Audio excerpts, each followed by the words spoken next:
আজকে আমি শেয়ার করতে চলেছি বন্ধুরা দক্ষিণ দিনাজপুর জেলার বালুরঘাটের শ্রী শ্রী বুড়ি কালীমাতার মন্দির।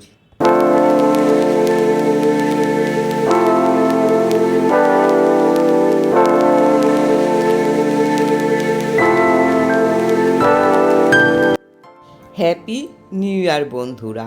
আমি সীমাস কিচেন থেকে সীমা বলছি। তোমাদের সবাইকে জানাই আমার আন্তরিক প্রীতি, শুভেচ্ছা ও ভালোবাসা। আজকে আমি শেয়ার করছি বন্ধুরা দক্ষিণ দিনাজপুর জেলার বালুরঘাটের শ্রী শ্রী বুড়ি কালীমাতা মন্দির। এই মন্দির ভীষণ জাগ্রত বন্ধুরা।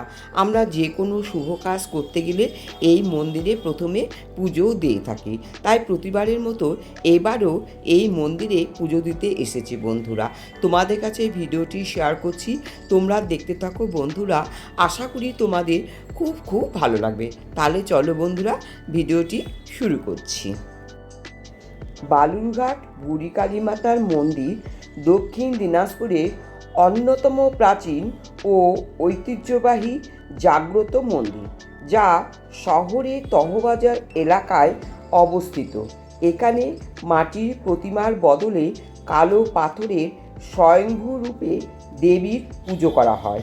300 বছরেরও বেশি পুরনো এই মন্দিরে কালী পুজোয় হাজারো ভক্তের সমাগম হয়।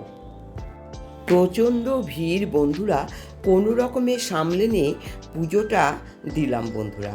এবার দেখো তোমাদেরকে পুরো মন্দিরটা আমি ঘুরে ঘুরে দেখাচ্ছি।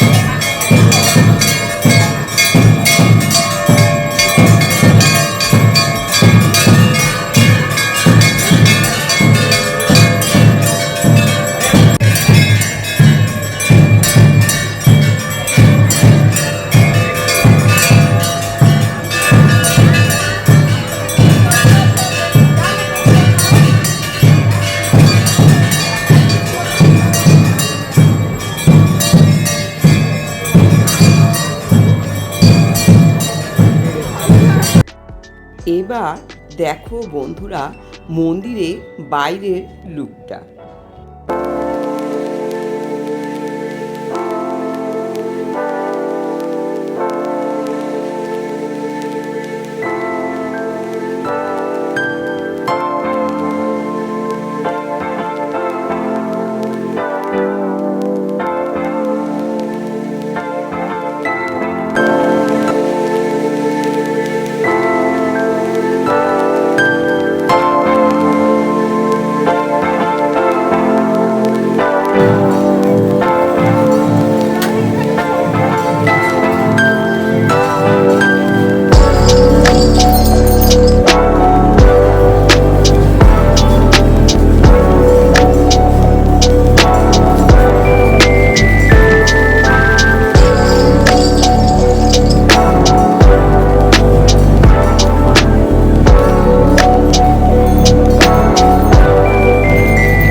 এইবারে চলে এলাম আর একটা মন্দিরে পুজো দিতে।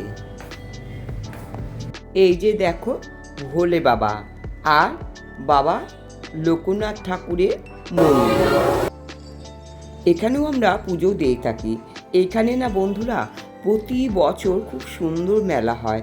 আর এই পুজোর বিশেষ আকর্ষণ হলো কালী নৃত্য বন্ধুরা। কিন্তু যদিও বা এবারে কালী নৃত্য হয়নি ভোটের কারণে, ভোটের ক্যানভাস চলছে তো সেই জন্য এবার খুব বেশি আড়ম্বর হয়নি বন্ধুরা।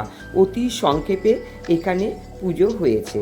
আর দেখো খুব ছোট করে একটা মেলাও বসেছে, সেটাও আমি তোমাদের কাছে শেয়ার করছি বন্ধুরা। এখানে কিন্তু খুব খুব ভালো পুজো হয় এবং বিশাল ধুম হয়, কিন্তু ভোটের কারণে একটু সংক্ষিপ্ত হয়েছে। সবশেষে দেখো হালখাতা করেছে, সেটাও দেখাচ্ছি, সোনপাপড়ি, ক্যালেন্ডার আর মায়ের ভোগ। তো আজকের মতো এখানেই শেষ করছি বন্ধুরা। কেমন লাগলো বন্ধুরা আজকের আমার এই ভিডিওটি? প্লিজ কমেন্ট বক্সে একটু জানিয়ে দিও। যারা নতুন প্রথম আমার চ্যানেলটি দেখছো, প্লিজ আমার চ্যানেলটি সাবস্ক্রাইব করে বেল বাটন অন করে দিয়ে আমার পাশে থেকো। তাহলে আজকে আসি বন্ধুরা, ঠাকুরের কৃপায় সবাই খুব ভালো থেকো, সুস্থ থেকো।